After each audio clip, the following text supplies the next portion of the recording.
Breaking weather news right now. The very latest advisory on Hurricane Sandy. Right over here, Amy. No, it started, of course, ravishing the shore all the way up to Sandy Hook. It made landfall here in New Jersey, and our Jersey shore is devastated.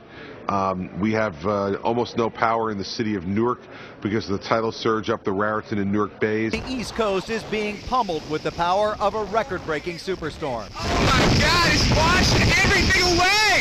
90-mile-per-hour winds, driving rain, record-breaking high tides, and rough surf lashed the coastline as the storm made landfall in southern New Jersey. About a week before we knew it was going to be a significant player in our weather, I started looking at the models, and everything started to trend as a direct landfall in New Jersey. And, you know, people laughed it off. Oh, yeah, that could never happen in a million years here. We don't get anything like that. Well, 4 days before it actually hit, we started seeing it come together, and the structure of the storm was menacing. I mean, the pressure was dropping below 980 millibars. We had some energy out to the west in the form of a cold front, and the Greenland blocking was just set up perfect, so it kind of just steered the storm right into our backyard, and millions of Americans were affected with this one, and I know a couple million people in New Jersey were without power for a number of days, if not to this day. Things aren't back to normal, and I think this is truly a once-in-a-century event, something that I hope we never see again.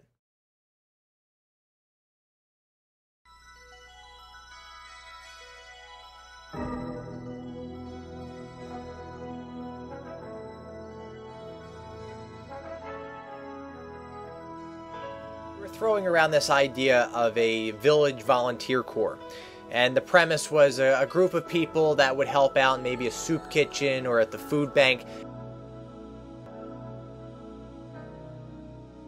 There comes a time when we heed a certain call. Posted a sign as to what we were doing, looking for volunteers. A few people came forward. I approached a few people, and we started going to the food bank.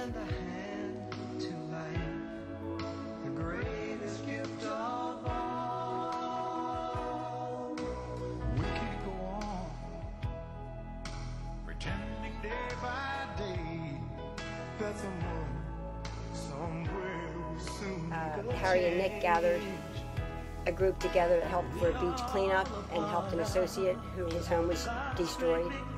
We set up bins at both ends and started to collect food. Customers were donating turkeys. Customers probably donated about 50 turkeys. With the sign out front that we were accepting donations, I think really helped.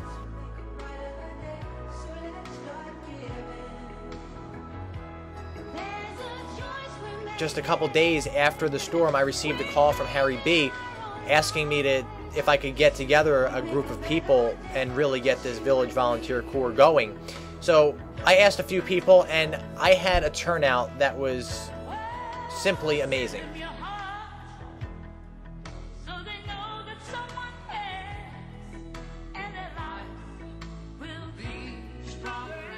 And we had about 15 associates who were pretty severely impacted, whether from total devastation, personal loss. They lost appliances, cars, so there was an opportunity to help them also.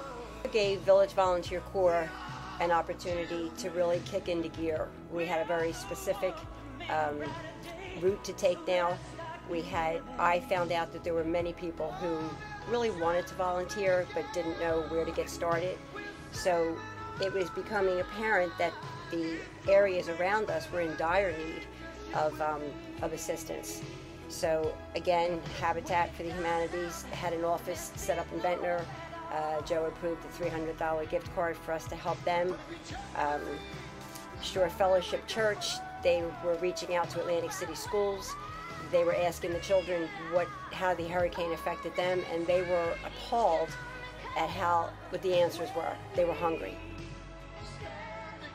It's a really nice feeling at the end of the day to know that we have a group of people and a company that would sponsor such a great thing.